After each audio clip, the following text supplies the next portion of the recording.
What's going on, guys? Welcome back to another Diablo Immortal video. Today I'm feeling excited and inspired to bring you another video. I was out of town for a few days, finally able to dive back into things, and it's a perfect time because the new update has landed. Which brings us something that many of you have been waiting to see, and that is a Mirrored Jewels event. I will be running this with you guys in today's video. If you recall, I just did a 100 legendary crest run. We did it live on stream. I purchased one pack that was approximately $22 just so I had enough gems to do this, which is another video.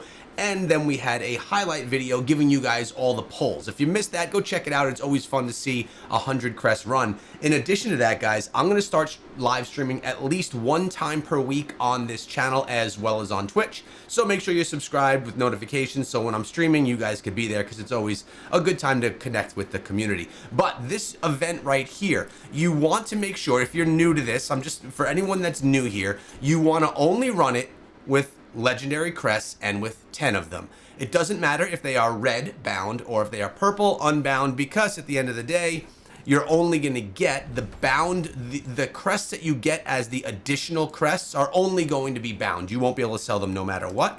So I like to go in with 10 red crests. When you go in, you click this, and then you will get not 10 legendary gems, but 20. That is a really nice perk of this event. I luckily, since not even a week ago, since I ran those 100, I was able to get 12 more legendary crests or so just from the game giving me things, not purchasing anything. So it actually worked out really nicely.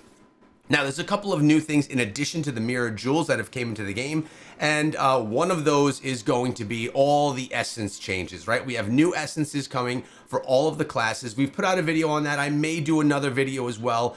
I'm unsure. Some things that we do know, though, are that a couple of classes are getting a little bit of a nerf. I'm talking about the Barbarian. The Barbarian's Shackled Fate is going to have a reduced range from 8 yards to 5 yards. So Barbarians are going to be a little bit weaker.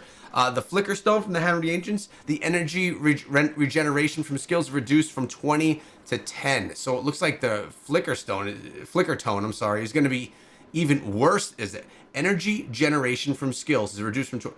So this is going to basically kill the Flicker Tone build, which is actually my PvP build I use for the Barbarian. RIP Barbarian. Then we have the Tempest, the Rolling Surf blade range reduced from 8 yards to 6, so a small nerf to the Tempest.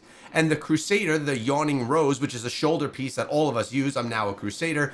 Fall time of the Fire Blast is increased from 0.5 seconds to 1 second, so there's going to be less of that as well. Then we have Necromancer with a couple of changes as well.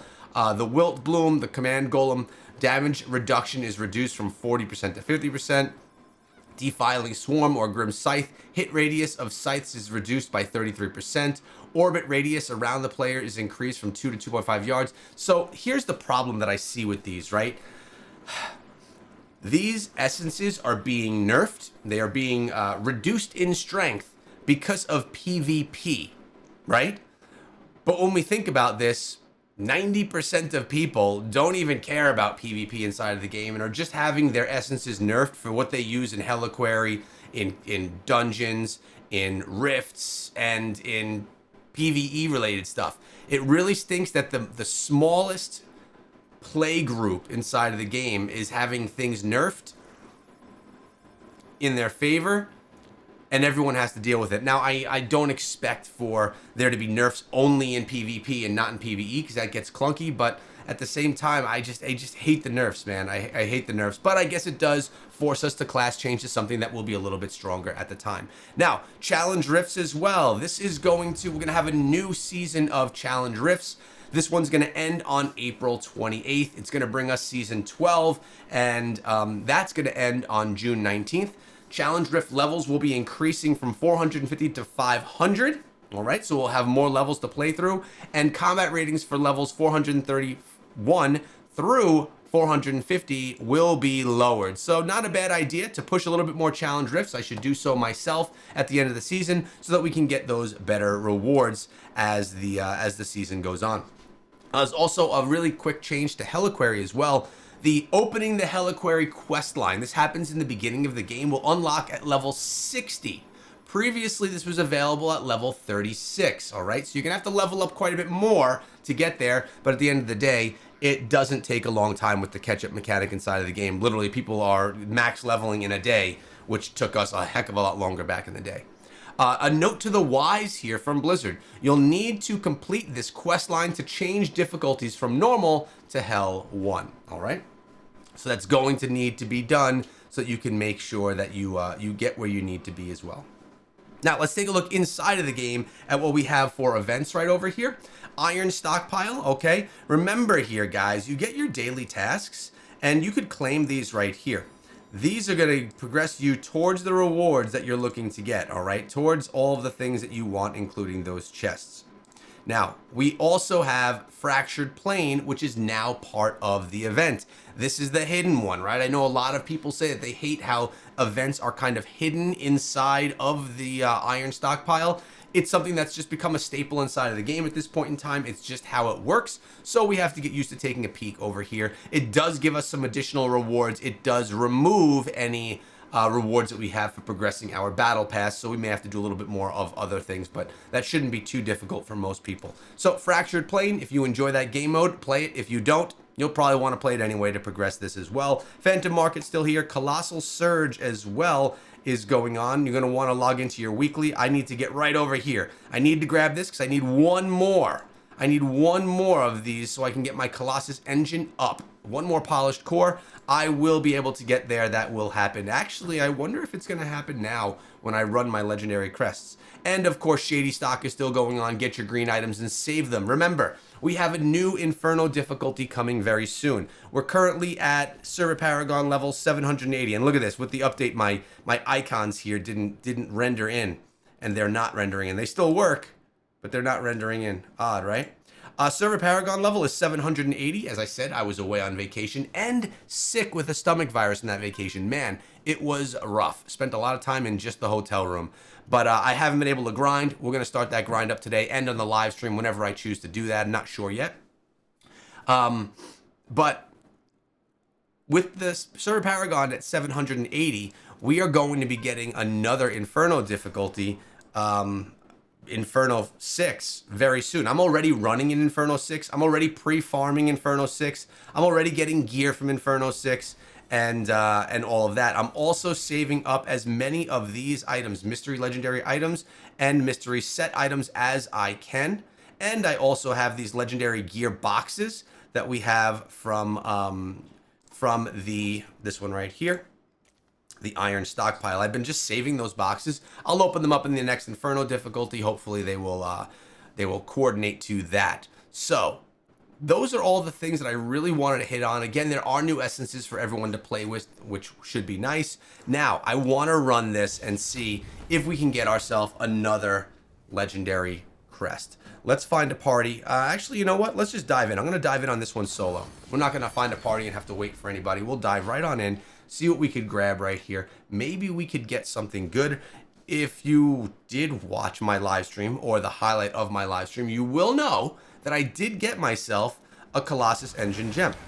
And it's kind of funny that the Mirror Jewels event begins as the drop rates have changed and been removed, right? Like, there's no more chances now to get the Colossus Engine as a 50% chance if a 5-star gem drops.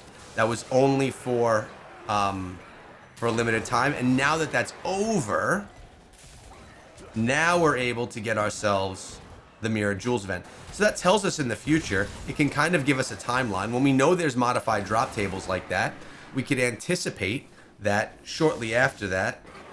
What is going on over here? I want to see what I got. There we go. That shortly after, then we'll be able to get a Mirror Jewels event. So we can kind of time it a little bit better as we get more information on when these things start and end. Oh, we just ran down a dead end. I had a feeling I was going to do that. We just need a little bit more. We'll get the final boss, and we'll see if we're lucky enough to see a white light at the end of the day. We did okay in the live stream. Didn't do great. Didn't do the worst. I don't want to spoil anything. I'm going to run right through the flames, right up to Vale, right over here. We'll take him down. That was easy. Let's see what we can get out of this thing. We don't have any white lights today, my friends, but we do have 20 gems that will drop out of this chest. So just watch as 20 of them pop. Unfortunately, no 5 stars. All going to be 1 and 2 star gems, which will act as food for all the other gems that we need to upgrade. Remember, I will be rebuilding everything, my class, and that's why we are sitting at a Crusader right now. I'm just waiting for my, here's the run. Wow. Holy cow, guys. They are all 1 stars. Everything I got was a 1-star gem, not 1 2-star. This may be the worst run I've ever received, ever. So that was literally 40 gem power we got out of that. Wow. Not even a 2-star? So, this is a reminder that legendary crests are not the best way for you to progress your account if you're looking for any kind of stability inside of the game. I much prefer the use of telluric pearls so you can choose what you're going to be upgrading, or the use of, you know, crafting out 2-star gems if you want to. By the way, we're sitting at 37 telluric pearls right now, and pretty close to being able to craft another gem. But man, what a rough run. Let me know what you got out of your run. And as you can see, for anyone new here, the ability for me to do that again is gone. Actually, everything seems to be kind of wonky right now. We'll go here. There we go. Now it's all back. We're going to change the priority back to this. Confirm. Boom. No more Miro Jewels option. That is done for now. But hope you guys have a great day. Have fun with the new essences. Good luck farming and finding them quickly. And I'll see you guys in tomorrow's video and the live stream soon. Peace out.